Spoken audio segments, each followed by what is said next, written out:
போகிறார். இன்னைக்கு ஆண்டோட வல்லமை உங்களை தொட போகிறது. விசுவாசத்தோடு எதிர்பார்த்து நெல்லுங்கள். இன்னைக்கு ஆண்டோட வல்லமை உங்களை தொடுகிறதையும் தேவனுடைய கரம் உங்கள் மேல் அமருகிறதையும் நீங்கள் காண்பீர்கள் என்று ஏசப்பா எனக்கு சொன்னாங்க. அல்லேலூயா, அல்லேலூயா.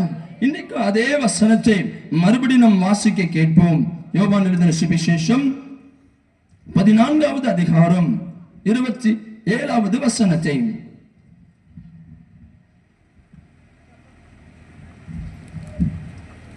யோவான் எழுதின சுவிசேஷம் 14ஆம் அதிகாரம் 27வது வசனம். சமாதானத்தை உங்களுக்கு வைத்து போகிறேன், என்னுடைய சமாதானத்தையே உலகம் கொடுக்கிற பிரகாரம் நான் உங்களுக்கு கொடுக்கிறதில்லை. உங்கள் இருதயம் கலங்காமலும் பயப்படாமலும் இருப்பதாக. அல்லேலூயா. உலகம் கொடுக்கிற சமாதானத்தை அல்ல, என்னுடைய சமாதானத்தை உங்களுக்கு தருகிறேன். உங்கள் இருதயம் கலங்காதிருப்பதாக. பயப்பட வேண்டாம், கலங்க வேண்டாம் என்று ஆண்டவருடைய வார்த்தை திட்டமும் தெளிவுமாய் சொல்லுகிறது.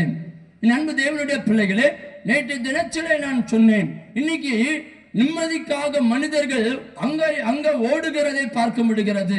ஐயோ, என் வாழ்க்கையில் நிம்மதி கிடைத்தராதா, என் வாழ்க்கையில சமாதானம் கிடைச்சாதா என்று சொல்லி புண்ணிய ஸ்தலங்களை தேடி ஓடுகிறது உண்டு.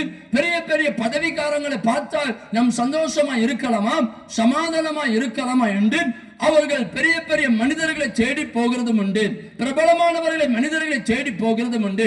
சில மனிதர்கள் பணத்தை சம்பாதித்தால் நமக்கு சமாதானம் கிடைக்குமா என்று பணத்தை நோக்கி ஓடுகிறவர்கள் உண்டு. சில நபர்கள் இருக்கிறாங்க, பதவி கிடைத்தால் நமக்கு சமாதானம் கிடைக்கும் என்று பதவி ஆசைக்காக ஓடிக்கொண்டிருக்கிற கூட்டமும் உண்டு.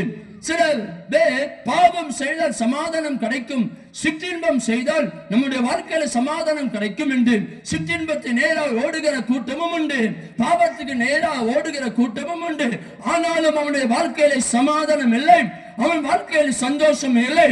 அந்த வேதம் சொல்லுகிறது, உலகம் கொடுக்கிற சமாதானத்தை அல்ல, என்னுடைய சமாதானத்தை உங்களுக்கு தருகிறேன்.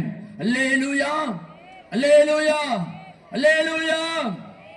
நேற்று தினத்திலே சொன்னேன், சிறு பிள்ளைகளுக்குள் கூட சமாதானம் இல்லை, இளம் வாலிபர்களுக்குள்ள சமாதானம் இல்லை, வாலிபர்களுக்குள்ள சமாதானம் இல்லை, குடும்பஸ்தர்களுக்குள் சமாதானம் இல்லை, பெரியவர்களுக்கும் இல்லை, சமாதானம் இல்லை. ஏனென்றால் இந்த உலகத்திலே நிம்மதியை தேடி தேடி தேடி அலைந்து அவன் வாழ்க்கையை நிம்மதியை இழந்ததுதான் உண்மை தவிர, ஆனால் வேதம் சொல்லுகிறது, நான் கொடுக்கிற சமாதானம் உன் ஆயுசு நாட்கள் முழுவதும் இருக்கும் என்று ஆண்டவர் சொல்லுகிறார். அல்லேலூயா, அல்லேலூயா, அல்லேலூயா. இயேசப்பா சொல்லுகிற சமாதானம் இன்னைக்கு உங்களை மூடு போகிறது. நேற்று தினத்தில் சொன்னோம், வியாதி வந்தால் ஒரு மனுஷனுடைய வாழ்க்கையில சமாதானம் இல்லை. வியாதி, வியாதி. இன்னைக்கு 3 காரியம் சொல்லுகிறேன்.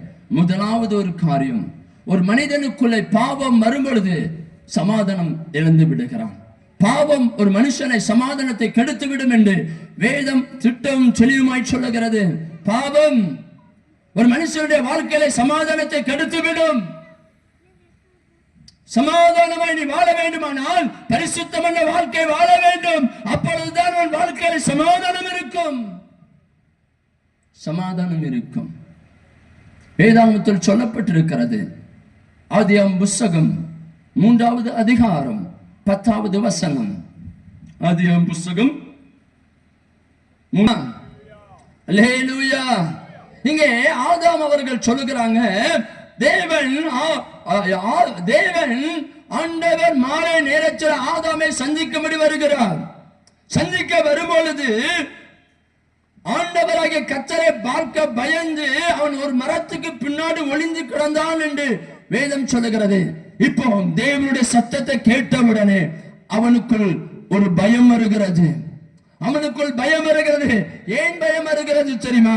அதே 3வது அதிகாரம், அதே 3வது அதிகாரம். இன்பமும் புத்தியை தெளிவிக்கிறதற்கு இச்சிக்கப்படத்தக்க விருட்சமுமாய் இருக்கிறது என்று கண்டு அதன் கனியை பறித்து புசித்து தன் புருஷனுக்கு கொடுத்தான், அவனும் புசித்தான். அல்லேலூயா. நீங்க அதற்கு முன்பான வசனத்தை நீங்கள் வாசித்து பார்த்தீங்க அப்படி சொன்னால், ஆண்டவராகிய கர்த்தர் ஆதாமை பார்த்து ஏவாளை பார்த்து ஒரு காரியம் சொல்லுகிறான்.